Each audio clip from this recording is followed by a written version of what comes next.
Hey ladies, this is Mocha Mommy here bringing you another video, and things are a little slow at work lately, and I've been able to upload a little more, check my social media a little more, listen to YouTube a little more, and I don't know if that's necessarily a good thing because I'm starting to see, just kind of going through like my personal social media and YouTube. Honey, this is why we have no black wealth. So I'm not sure if you guys remember or not. I'll leave a link to the video. But when I had talked about the black woman, Latin man dynamics, right? I had talked about that there was a couple I knew in Dallas that were a lot like that Brian and Rachel kind of phenotype. Now, Rachel, I had met through Mocha Moms. We'll call her Rachel. And she was from like old black money. I'm talking old black money. I'm talking like you watch the Chris Rock season of Fargo, that kind of old black money, very established black family. And her spouse is of Chilean descent, okay? The Rachel, she was always too bougie, the cotillions, the beauty pageants, went to really good private schools, like Rice, Baylor, only black one in the class, type of woman. And the Brian, he was the only other like non-white person, in the class. So while Rachel's too bougie, right? Let's talk about how bougie she was and she's this and that, your facial costs $45, complaining about it. Some other dude she was with. Brian had no problem with the $45 facial. In fact, he would buy Rachel the whole spa package. And then while Rachel's at the spa, he would go to Rachel's dad and play golf with all his golf buddies. That is how Brian landed his first job. Through Rachel's dad's network. So while all these other dudes are talking about how bougie she is and how they don't want to pay $45 just for her to get a facial, Brian is over here capitalizing on Rachel's network. You see what I'm saying? And this is why we don't have black money. Now Rachel's brother is getting a divorce. Okay? And he is an orthodontist married to... Child, you can guess. Because when he get on, you guys know the words of that Kanye West song. But anyway, basic chick. She's pretty basic. Like college dropout, sorority girl, Delta, not Delta Sigma Theta, but you know what I'm talking about. College dropout, cheerleader type, right? And the reason why this divorce is so expensive is because she's trying to go after the land that's been in the family for like generations. Generations, this land has been owned by the families. And I have personal experience with that, especially in New York City when some of the Eastern Europeans were coming through. Yeah, several of my male cousins. And now we don't have it. Finish the story, and they knew. And that's why I think it's so interesting, because I remember that phenomenon, especially like when there was a lot of trouble in Eastern Europe. You had like the Serbians and the Croats, and it was sometimes violence would spilled over, the former Yugoslavia kind of breaking up, and then the Czech Republic. So there was like a lot of violence. And then therefore they were like refugees kind of coming over because their economy was collapsing. Stuff was going on in the Ukraine and Poland. And those Eastern European girls knew where they had currency. And they knew how to get their families over here. And they knew how they could get a place to stay. And that's why I find it so ironic that the black men of Gen X talk about how hygiene's a priority. Now, if you've ever been in gym class with an Eastern European girl, that's how they can fit 8 of them in the house, because they don't shower every day. No shade. No shade. but hygiene's a priority. Okay, y'all. And this is like why. Like, this is sad. It's like you'll get with these other women, hand your wealth over, but then you'll see a Black woman who has access, education, ambition, thinks she's too bougie, but another guy will see that and capitalize on it. Y'all, this is, and listen, I'm in the same exact situation, so I'm not even going to judge or be upset about it. Because if you think about it, me and my husband in the United States military, especially being overseas, they made it very, very clear that, especially in Asia, that, oh no, you Black women, we're going to do this and we're going to do that, and you're just jealous and da da da da da. Other men will see that opportunity and capitalize on it. And then you've just missed out. You've missed out on like a family that has legacy because you don't want to rise to the occasion. You feel that she should lower yourself down to your level as opposed to rising to the occasion of being a part of a woman who has legacy. And this is just why I just don't. All you can do is just like scratch your head, and then you just got to move on and you just got to keep it pushing.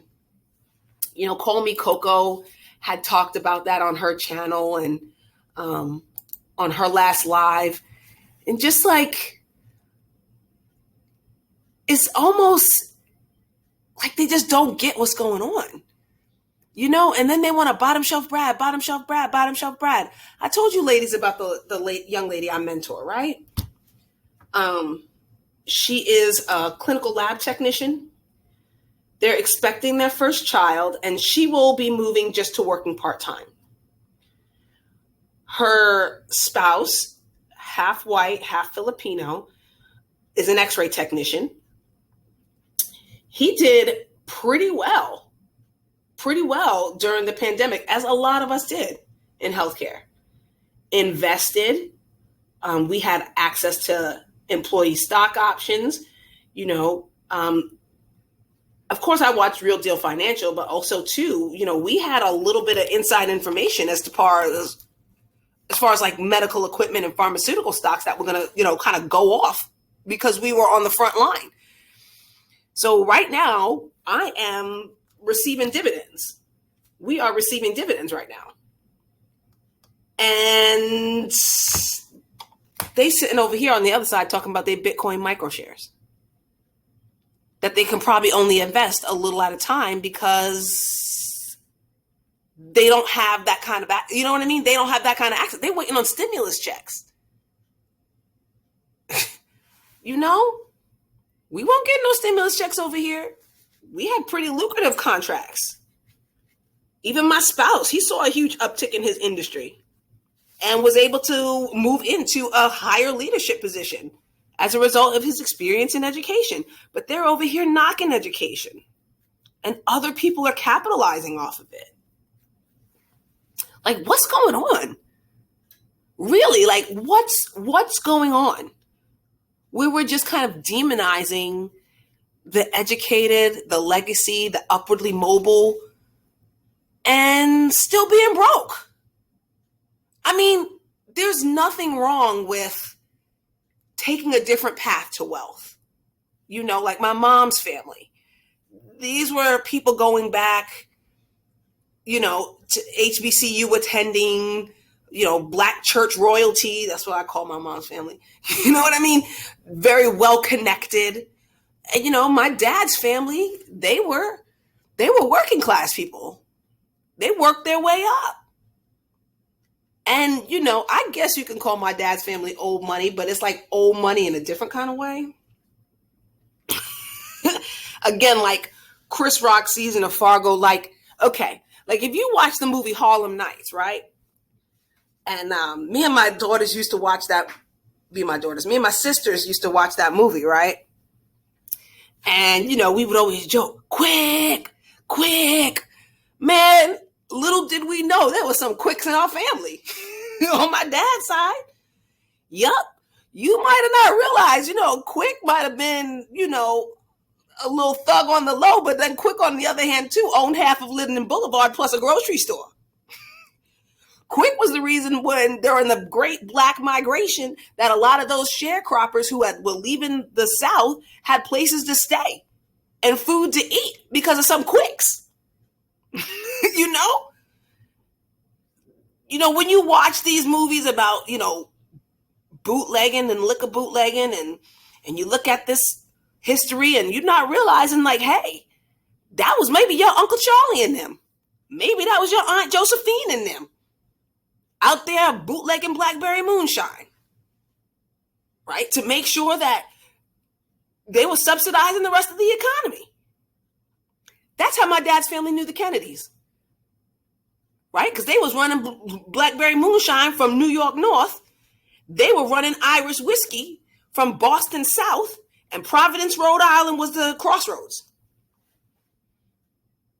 right? We criminals, but they become presidents. I remember my Uncle Harold used to always talk about that. They get in the White House and we criminals. And that's another thing too. They always want to demonize the thugs and the Pookies and Ray Rays. Listen, Pookies and Ray Rays were some of the reasons why some of us had a black economy. And make no mistake about it, sometimes our history is not so this long-suffering, praying people. Sometimes we was doing some stuff on the low too. But there was like a level of honor among thieves. Like when I talk to like my dad's uncles, when they were still here, and they would talk about like the civil rights movement and all this. And, they kind of make it look like it was just full of all this righteous people. Man, let me tell you something. The Freedom Riders may have put the people on the bus, but it was number runners and bootleggers who put the gas in it. Quiet as it's kept. We'll look at all these preacher this and preacher that, but not realizing that a lot of those deacons had a lot to do with some of the underground economy that kept those black churches going. Because listen, when they were burning these churches down, right? Jake from State Farm wasn't cutting no checks. Who do you think rebuilt them? Right? Sometimes it was some of the quote unquote Pookies and Ray Rays at that time. We have a lot of revisionist history as black people. And, there was a level of honor among thieves back then.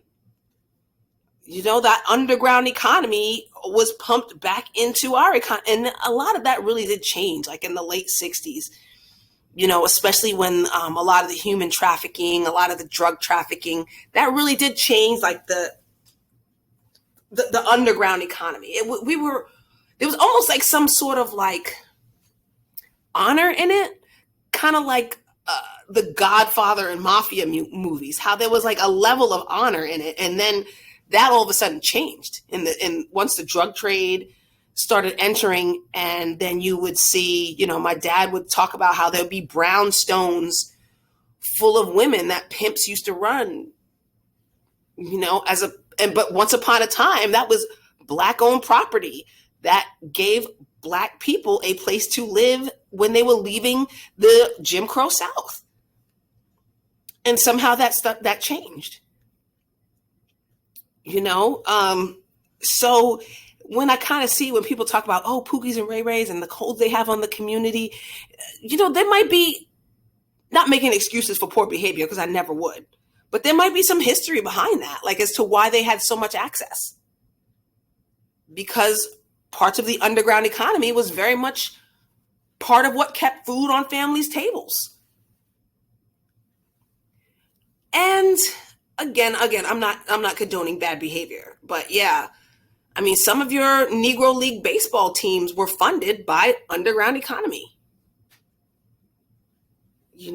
So maybe we might need to just be a little bit more honest about who we are as a people and where those of us who came from that black boule class, like where that money came from. You know what I mean? Maybe we might need to be a little bit more honest about that, and then have a little bit more compassion for the people who didn't have that access. But overall, I just really think that we need to really talk a lot about wealth and money-making strategies moving forward, because it seems as if we're kind of arguing with the people who are not on those same paths of wealth and money making. So it's kind of up to us to kind of disengage from those conversations and start re-engaging in other conversations. Listen, I'm grateful that the manosphere is kind of talking about cryptocurrency, but lately seeing the performance of Dogecoin, what's now going to happen? I mean, it might be a good time to buy for all I'm trying to say, but when it's unregulated and I told you guys, watch the China Hustle on Amazon Prime. Because I know that there's like a lot of free Prime memberships out right now. So, and I think that movie, I don't if it's included or if it's only $3, just kind of watch it. And I'm not saying don't do it, but I'm saying make sure you diversify and that you're well informed. And also when it comes to your education, make sure you're well informed about how you engage in it and how you finance it. And then what you do when you get there. I'm going to be having some panels this weekend about education so we can make sure that we're making the smart decisions. So instead of trying to arguing with parts of our community that are not on a wealth building strategy, let's make sure we're refining and updating and moving forward with our wealth building strategies. Okay, let's really start talking about our relationship with money and sometimes some of the unhealthy relationships we have with money. Let's really start putting things into context about how we spend and what our priorities are. And be open about that. So let's disengage from the parts of let's disengage from the dysfunction and really start talking about what we need to do to make sure that we on our financial literacy journeys. Because a lot of us talk about hypergamy, but listen, hypergamy is nothing without financial literacy. All right? Hypergamy is nothing without financial literacy. Leveling up is nothing without financial literacy.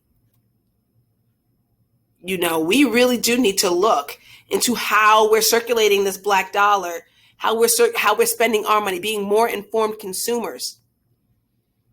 Listen, we better stop demonizing these pageant queens. We better stop. Because, to this day, beauty pageants is still one of the largest source of scholarship dollars for women. To this day. And as other communities really are about their feminism and don't really like it, you'll see more and more Black women participating. Listen, Chelsea Christ's Black mother put her on that path because she knew that Wake Forest Law School was hella expensive. Okay? That's really what this is about. Nia Franklin, over $70,000 worth of scholarships to get that, and has a master's degree. Deshauna Barber, same thing. Master's degree, funded through part of it the U.S. military, the other part through the pageant scene. They talking about y'all Black women, y'all student loans. Trust me, there's a lot of connections and a lot of money in these pageants. A lot of times your venture capital comes from these companies that are sponsoring it. So let me tell you, ladies, let's not really keep on engaging in these spaces that don't serve us. Okay, this whole feminism thing. Listen, let them have that. And maybe you might need to talk to your little cousins, your daughters, your little nieces, whatever. And maybe you might need to get them involved or turn those music lessons and turn it into something, because school is not cheap. And also for the access, for the network opportunity. Maybe we need to pay a little bit more attention to the Kenya Moores and the Suzette Charles and the Deshauna Barbers of the world, and to the Chelsea Chris, and find out what's up. Maybe we might need to, instead of saying, who cares about beauty pageants? Maybe we might need to pay attention. We over here, demonizing some of these athletes because of what they're wearing on their head and what they're doing. Hey, listen, that might turn into endorsements. Content creator being practical, right? Didn't she come up with that whole list of Black-owned hair products? Not just retailers, but suppliers. So think about it. Your next sewing might generate the Black dollar 3 times. You get a Black supplier, a Black retailer, and then a Black woman to install it for you. Name something else that's circulating the Black dollar like that. Another thing we really got to stop doing is,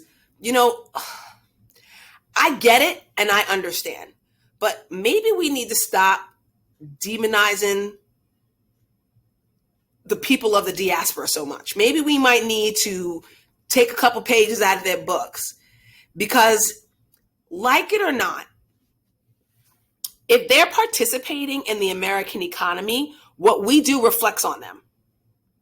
Okay? And that's probably why they're kind of in a lot of the conversations that people are saying, why are you in this conversation? It has nothing to do with you. That's probably the reason why. Okay. And so when I see like some of these Black-owned businesses, I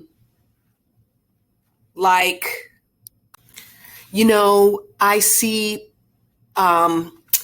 Black-owned companies that are owned by our brothers and sisters in the diaspora, like Syrup and Rose, Tropical Living, Urban Hydration, that will take their profits and then invest it back in their homeland. Even though they're, marketed and accessible to African Americans, a lot of their profit base goes back to where they're originally from. Honestly, I think that's a great idea. I think it's an amazing idea, and I think we should do more of it. I think the companies that come to mind that were founded by African Americans and that put their profits back into African American communities probably would be Coral Oral toothbrushes. And I know that the company WeBuyBlack.com, I'll leave a link in the description box, also kind of invests and reinvests in the Black community. Also, the e-commerce site, Official Black Wall Street. I know there's been a lot of talk about the burning of Black Wall Street, and that's what's going on with our economy. But no, this Black woman has rebuilt an e-commerce website so we can find Black-owned businesses, not just global e-marketplaces, but also in our community. I found my tax preparer through that, and also several restaurants. Also, some food trucks that are in my area were on Official Black Wall Street. So yeah, we really have to take definitely some more initiative to make sure that we're supporting each other economically. I know that as we grow as content creators, there are like things like merch that we can start selling. And I know Octavia B, she's a content creator that I really like. She's going to be starting to create like physical products. So yeah, maybe we need to start kind of parlaying some of our social media clout into, creating physical products that we're selling, and use our platforms to do more marketing. I think Uppity Unicorn has a website, and I know that there are a couple of, I know Natural 85 probably is like the biggest story of it. I know that the Pink Pill is going to start working on physical products. So yeah, we should just definitely make sure that as we grow our channel, that we're growing our brands. So I just want to really make sure that we have a wealth-focused mindset moving forward. So instead of arguing back and forth with people who are content at staying broke, or who, even if they do have money, they're still dusty. Let's really start talking a lot more about wealth and making sure that we can solidify it and create it and teach it to the next generation. This is Mocha Mommy, and I'll see you in the next video.